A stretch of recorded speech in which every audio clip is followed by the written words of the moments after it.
They say that you can never really go home again. Nothing is ever really timeless. Things grow old. Society changes. Tastes grow more sophisticated. Adulthood carries new responsibilities, not just to ourselves and our communities, but the media we consume as well. We might pop in an old movie or show only to discover ugliness that we blissfully ignored as children. If someone reveals evil in their heart, accidentally or no, we as adults have a responsibility not to support them, even if we used to love their work. Sometimes when you play an old favorite, you may only discover its ugliness after many, many years. Does that invalidate the positive memories that you have with it? I don't know. Even after thinking about it for a long time, I still don't know. So what does any of this have to do with The Simpsons Hit and Run?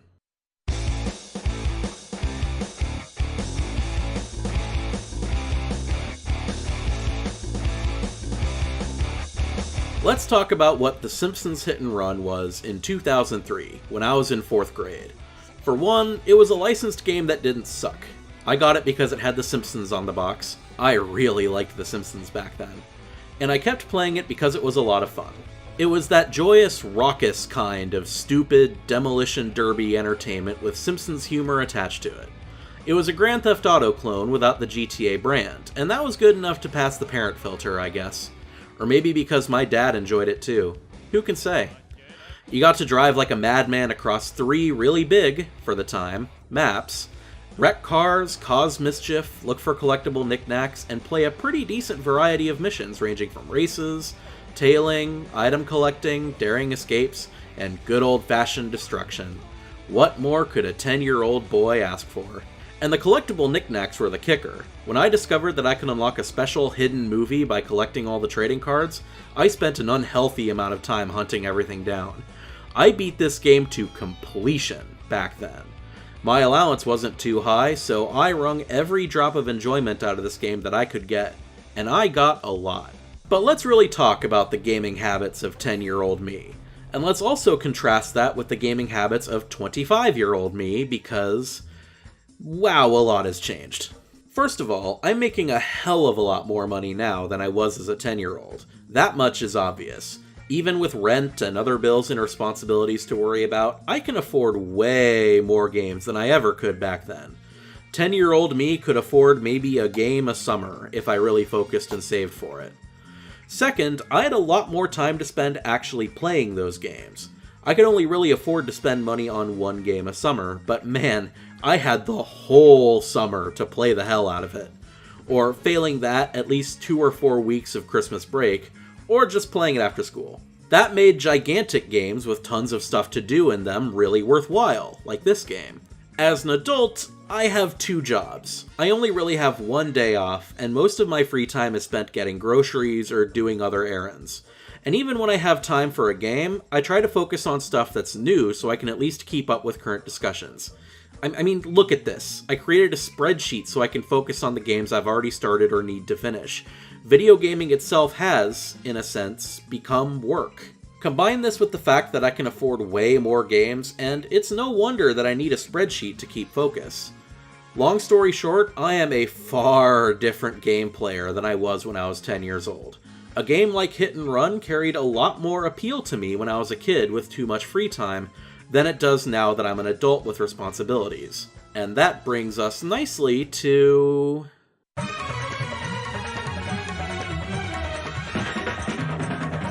every work of media is a product of their time. This is something that Looney Tunes carries on its sleeve today. Even the newest Blu-ray and DVD collections of their older material come with the acknowledgement that the racial and ethnic stereotypes that they portray are not okay. The Simpsons has been more hesitant to acknowledge this. It's hard to say. Something that started decades ago and was applauded and inoffensive is now politically incorrect. What can you do? Some things will be dealt with at a later date. If at all. I don't want to delve too much into the Apu issue because it's been discussed to hell and back, and as a white male, I don't think there's much I can reasonably add to the discussion. I would highly recommend checking out Hari Kondabalu's The Problem with Apu documentary if you haven't already, and also seeking out the voices of other South Asian people on the matter, because they have way more important opinions on it than I could ever have. All that being said, Hit and Run does not shy away from Apu's stereotypery. In fact, it kinda revels in it. Unless I redeem myself, I will be reincarnated as a sea cucumber, or worse, a land cucumber. Fun fact, there's a mission where Apu's 8 children are about to defecate all over the hospital, and you need to collect diapers en masse before they do. Let me paraphrase Mikey Newman here. This game is a product of its time, but kids don't get that. I played this game in its time, and I didn't get it. I did not understand the ramifications of this kind of stereotyping because all I wanted to do back then was smash cars around in a map vaguely resembling Springfield.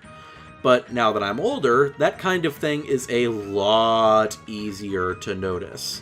Like The Simpsons itself, it's increasingly difficult to divorce the controversy from the art. The entire 5th level was incredibly cringy to play through when I played for footage. And not just because of that one mission where you have to collect all the trash and it's just bad mission design. I was not responsible enough to confront this issue when I was 10 years old. And not a lot of other white Americans in 2003 were either. But I'm 15 years older now, and despite what many asshats on the internet want you to believe, society's growing up too. We have a responsibility to not tolerate this kind of lazy, harmful, racial humor anymore. And as I alluded to earlier, that's not the only part of this game that's aged poorly.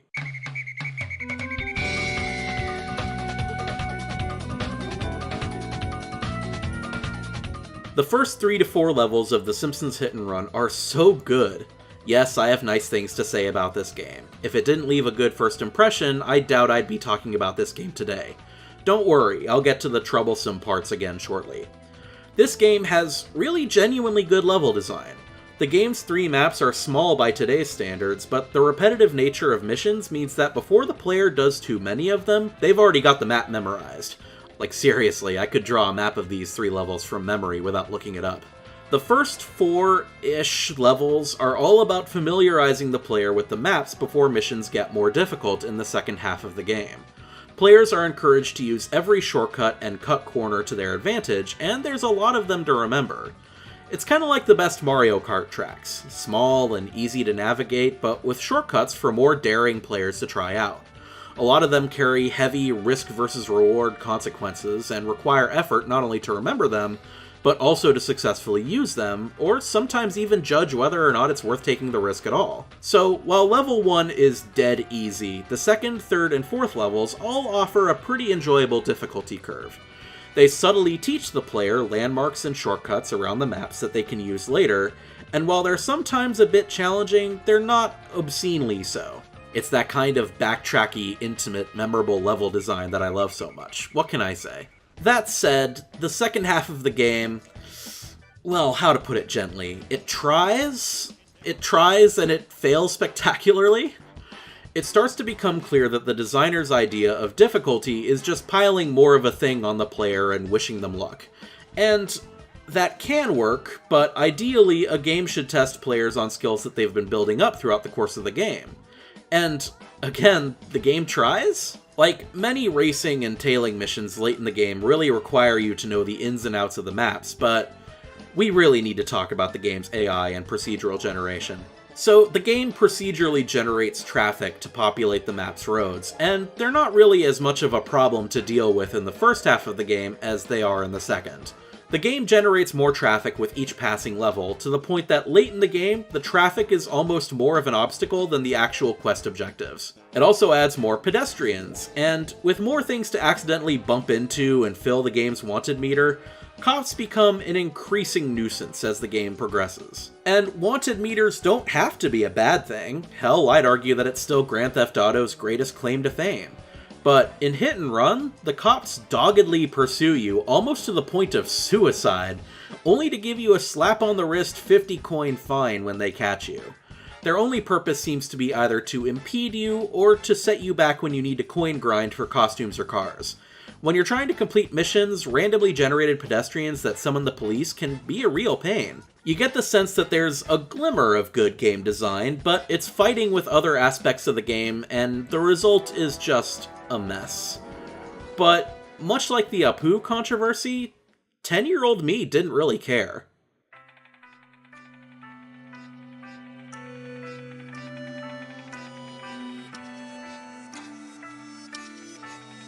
So why is this game in the favorite games project? I don't even particularly like it anymore.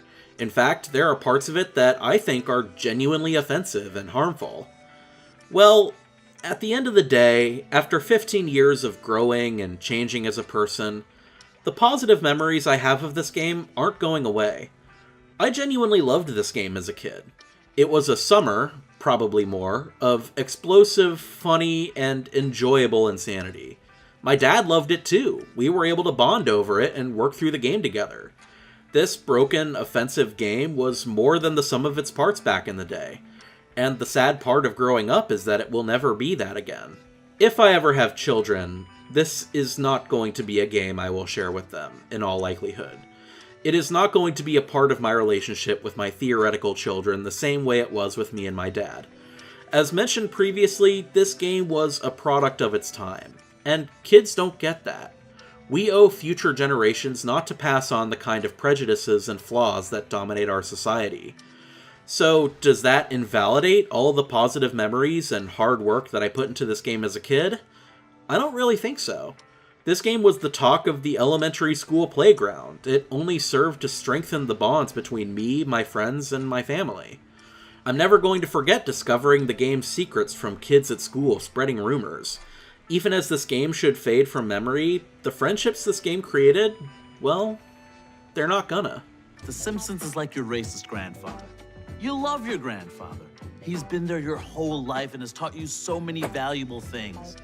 But he still does racist stuff regularly. So if he can't change, maybe it's time he dies. And you can just remember the best things about him. This game was one of my favorites. My life is definitely better for it. But it's time to let it go. It's a lot more difficult to ethically consume media as adults. As kids, we didn't care about the cultural ramifications of stereotypes, the horrifying actions of our favorite actors, the shady ways some of those works of media are produced. We don't really care about that when we're really young. But when we grow up, those aspects are more difficult to ignore. We see how people are hurt by stereotypes, abuse, and prejudices that artists might hold. I loved reading Ender's Game back in middle and high school, but after learning about the kind of person that Orson Scott Card is, I can't bring myself to read it again anymore. I can see where people who want to separate the art from the artist, or who hate the SJWs for ruining insert work of media here, I see where they're coming from. They want to return to the carefree days where they could consume this kind of stuff like they did as kids, without worrying about the people who make them, or what they believe, or what they do to other people. That's the hard part about growing up. You can't be carefree about that kind of thing anymore. And the responsible thing to do if a favorite author, or YouTuber, or creator turns out to be a bad person, is just not consume their stuff. That's how society changes for the better. It's hard. It's really hard. Sometimes you wind up cutting your favorite works of media out of your life. But think of it like cutting off an infected limb. It's the healthy and right thing to do, because if we don't, that infection's only going to spread. That's our responsibility. That's our responsibility as adults.